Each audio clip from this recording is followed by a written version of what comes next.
देश में हिंदू क्यूआर और मुस्लिम क्यूआर की एक वर्चुअल जंग चल रही है। ये जंग वक्फ संशोधन बिल को लेकर है।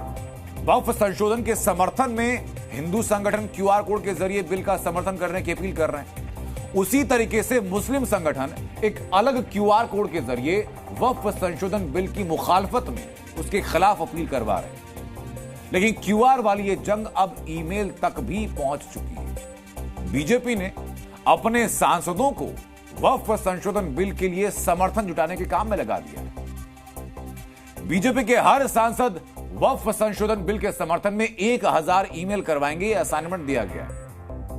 वक्फ संशोधन बिल के फायदे बताएंगे, इसके बाद उनसे ईमेल करवाए जाएंगे और ये सारे ईमेल जेपीसी की ईमेल आईडी पर भेजे जाने हैं। बीजेपी ने 3,36,000 से ज्यादा ईमेल करवाने का लक्ष्य खुद के लिए तय किया और सांसदों को इसकी जिम्मेदारी दी गई। लेकिन वक्फ संशोधन बिल को लेकर के अभी तक हिंदू और मुस्लिम पक्ष अपने अपने क्यूआर वॉर में बिजी थे। अब इस युद्ध में बीजेपी ईमेल लेकर उतर गई। एक रिपोर्ट आपको दिखाते हैं जिसमें हम आपको वक्फ बोर्ड और पुरातत्व विभाग के बीच की जंग दिखाएंगे और लोकल सर्कल नाम की एक संस्था भी दिखाएंगे जिसमें वक्फ संशोधन बिल को लेकर आम लोगों की एक रैंडम राय ली गई।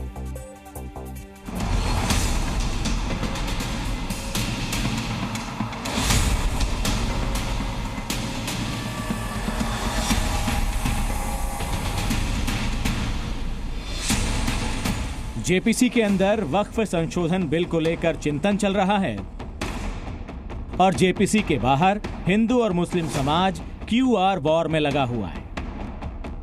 हिंदू क्यूआर वर्सेस मुस्लिम क्यूआर में जीत किसकी होगी ये पता नहीं, लेकिन फायदा किसी को भी नहीं मिलने वाला। वक्फ संशोधन बिल का विवाद असल और वर्चुअल दोनों दुनिया में चल रहा है। लोकल सर्कल नाम की एक संस्था ने वक्फ संशोधन बिल को लेकर एक सर्वे किया है। देश के 388 जिलों के 47,000 लोगों ने इस सर्वे में हिस्सा लिया। 91% लोगों ने वक्फ संशोधन बिल का समर्थन किया है, यानी हर 10 में से 9 लोगों ने बिल का समर्थन किया। 93% लोगों का मानना है कि वक्फ संपत्ति से जुड़े विवादों का हल देश के न्यायालयों में होना चाहिए, वक्फ ट्राइब्यूनल में नहीं। 96% लोगों का मानना है कि वक्फ संपत्ति को जिलाधिकारी के पास रजिस्टर करवाया जाना चाहिए। लोकल सर्कल ने वक्फ संशोधन बिल पर यह रैंडम सर्वे करवाया था। ये सर्वे इसी महीने की शुरुआत में करवाया गया। इस सर्वे में हर छोटे बड़े शहर और गांवों के लोगों ने हिस्सा लिया। अब सवाल यह है कि आम लोगों को वक्फ संशोधन बिल से दिक्कत नहीं है, तो फिर मुस्लिम धर्मगुरु क्यों अड़े हुए हैं? वक्फ तो बहाना है, मुस्लिम समाज को भड़काना है, वोट बैंक की दुकान चलाना है। यही बीबीसी अर्थात भड़काओ भाईजान कमेटी का फसाना है। पहले उन्होंने कहा सीए में नागरिकता छिन जाएगी, एक को नागरिकता नहीं छिनी। अब कहते हैं कि वक्फ में जमीनें छिन जाएंगी। आज मुस्लिम समाज ही नहीं बल्कि सारे लोग इसका समर्थन कर रहे हैं और सर्वे में भी निकल कर आ रहा है, परंतु इसका विरोध कुछ चंद मुट्ठी भर लोग कर रहे हैं जो चाहते हैं। वक्फ संशोधन बिल क्यों जरूरी है, उसका एक उदाहरण वक्फ और पुरातत्व विभाग के बीच चल रही लड़ाई से आप समझ सकते हैं। वक्फ की जमीन कब्जाने वाली सुपर पावर भारतीय पुरातत्व सर्वेक्षण के लिए मुसीबत बन गई। एएसआई ने 53 ऐसी ऐतिहासिक इमारतों की सूची जारी की है जिस पर वक्फ ने अपना दावा किया हुआ है। जी न्यूज के पास उन 53 ऐतिहासिक इमारतों की लिस्ट है। ये इमारतें एएसआई के संरक्षण में, लेकिन वक्फ बोर्ड इन इमारतों पर अपना दावा पेश करता है। इन ऐतिहासिक इमारतों के संरक्षण का पूरा खर्च एएसआई उठाता है। बावजूद इसके वक्फ बोर्ड इन्हें अपना बताता है। इनमें संभाजी नगर में औरंगजेब का मकबरा, आगरा की जामा मस्जिद, कर्नाटक का बीदर का किला और औरंगाबाद का मशहूर दौलताबाद किला है।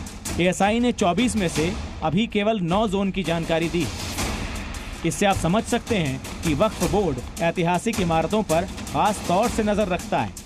वजह यह है कि ये इमारतें कीमती हैं। भारतीय पुरातत्व सर्वेक्षण है जो स्मारकों के रख रखाव, उसके प्रबंधन का एक उसकी एसओपी है, एक बहुत निर्धारित प्रक्रिया है जिसके तहत वो उसकी देखरेख करता है। उसका एक नियमावली है, उसके अनुरूप वो चलता है। जब उस संपत्ति पर कोई और संस्था जैसे वक्फ अपना अगर उस पर दावा पेश करती है या उसको इंटरवीन करती है, उस पर अपना एडमिनिस्ट्रेटिव कंट्रोल लेना चाहती है, तो निश्चित रूप से जो एक म्यान में दो तलवारों वाली स्थिति है वही होती है। उसमें बहुत सारी व्यवस्थागत जो अवरोध हैं, व्यवस्था के अवरोध पैदा होते हैं। वक्फ संशोधन बिल और एएसआई और वक्फ के बीच का विवाद ऑल इंडिया इमाम एसोसिएशन को शूल की तरह चुभा है। दरअसल एएसआई ने जेपीसी में उन ऐतिहासिक संपत्तियों का जिक्र किया जिस पर वक्फ ने दावा किया। एएसआई और वक्फ की कोई लड़ाई नहीं है, अगर देखा जाए अब बन गई है। यही एएसआई था जिसने 123 प्रॉपर्टी को थाली में सजाकर वक्फ बोर्ड को दिया था। सवाल ये है कि एएसआई ने खुद जब ऑफर किया था उस वक्त एएसआई को नहीं लगा था कि वक्फ बोर्ड ख़त्म कर रहा है, वक्फ बोर्ड इनको हड़प लेगा, वक्फ बोर्ड इन पर कब्जा कर लेगा। उस वक्त भी तो सोचना चाहिए था ना। दिया आपने है, वक्फ बोर्ड ने नहीं लिया, आपने दिया। वक्फ संशोधन बिल पर साजिद रसीदी सीधे सीधे सरकार को धमका रहे हैं। वो अपने बयानों के जरिए मुस्लिमों को भड़काने की कोशिश कर रहे हैं।